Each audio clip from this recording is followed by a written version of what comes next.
Donc, on y va. Réseau de résistance du Québécois, manifeste. Comme son nom l'indique, le RRQ est une organisation de résistance qui considère l'indépendance du Québec comme nécessaire à la survie et au développement de la nation québécoise. Il tire son inspiration de toutes les situations de notre histoire où les Québécois se sont dressés avec courage contre les manœuvres d'anéantissement ou d'assimilation de la part du conquérant britannique de 1760 et de ses collabos canadiens-français. Le RRQ se réclame de l'esprit des patriotes de 1837 qui nous ont menés à la rébellion contre l'occupant impérial. Il fait sien l'héritage du RIN de Pierre Bourgault et du Parti québécois de René Lévesque qui ont redéfini les cadres de la lutte nationale en la posant désormais non plus comme une lutte pour la survivance, mais comme une aspiration à l'indépendance nationale. Le RRQ entend réhabiliter également les combattants du Front de libération du Québec qui ont été parmi les premiers dans le développement de la pensée québécoise à dénoncer et à affronter le régime d'Ottawa comme étant illégitime, exploiteur et usurpateur. Le peuple québécois s'est déjà prononcé en faveur de l'indépendance lorsque, en 1995, les Québécois étaient invités par le gouvernement de Jacques Parizeau à voter pour ou contre cette option. La population du Québec a répondu oui à 49,4%, mais les manœuvres illégales du gouvernement fédéral nous autorisent à rejeter la victoire, entre guillemets, du camp du non, et à reprendre le processus vers l'indépendance sur de nouvelles bases. En effet, il est maintenant de notoriété publique que le référendum a été volé par le camp fédéraliste grâce à un détournement frauduleux de la loi référendaire québécoise, et ce, effectué non pas par des citoyens, mais par le gouvernement illégitime d'Ottawa.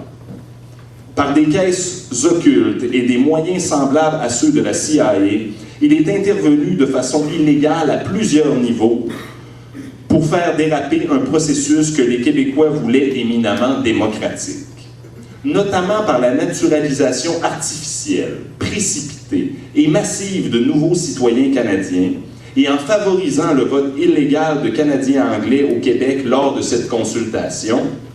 Le vote des étudiants ontariens en résidence à l'Université Bishop est un exemple patent de cela. L'État canadien a détourné le processus démocratique. Soyons clairs, le peuple québécois a dit oui à l'indépendance en 1995.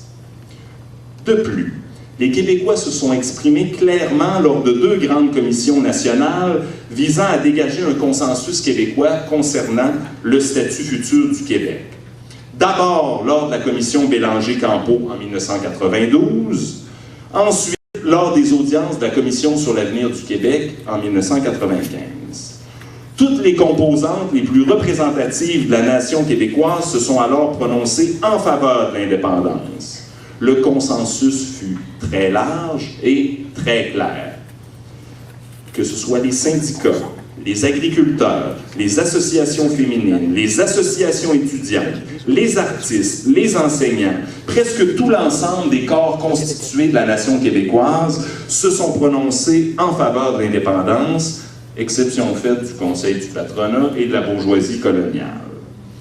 Le résultat de 1995, où d'ailleurs plus de 60% de la majorité historique française a voté oui à l'indépendance, doit donc maintenant être considéré comme une volonté manifeste incontournable.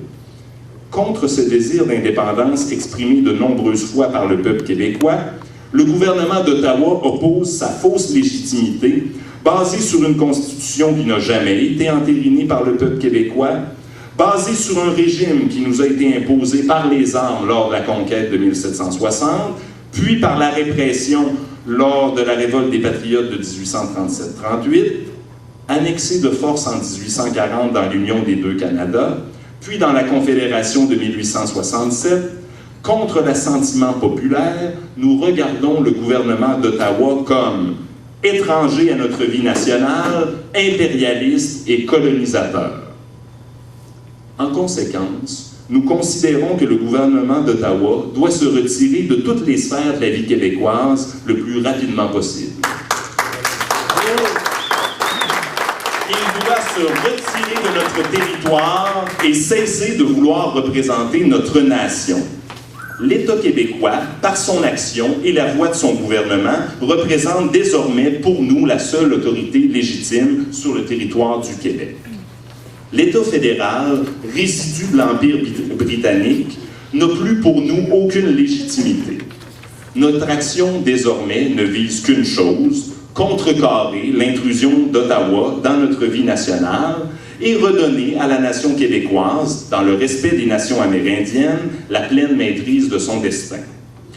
Nous ne reconnaissons donc aucune juridiction d'Ottawa sur le territoire du Québec.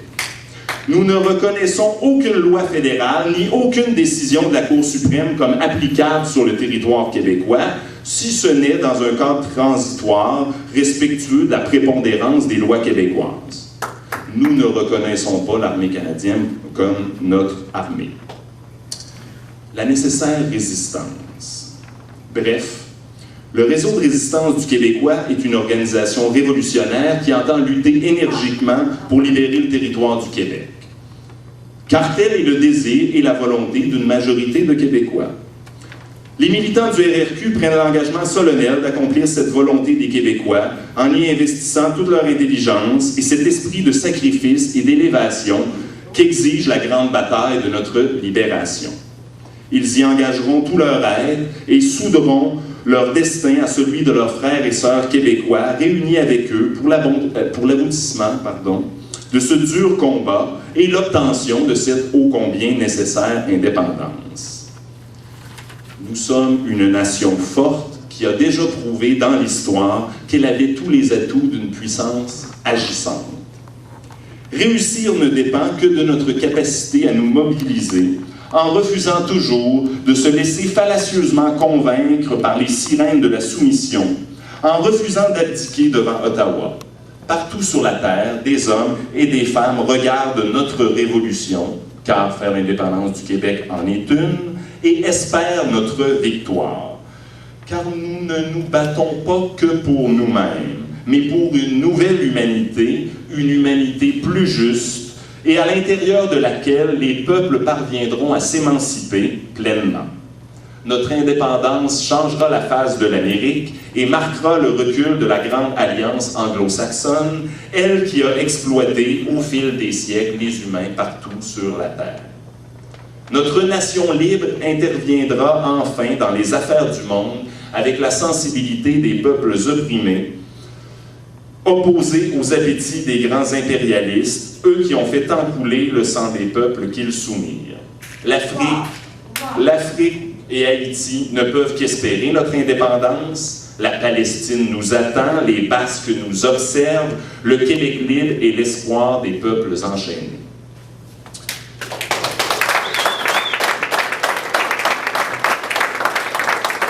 Pour cette raison, nous ne nous laisserons plus jamais voler nos victoires et nous ne nous laisserons plus dicter nos actions par les forces de mission qui se terrent dans les officines d'Ottawa.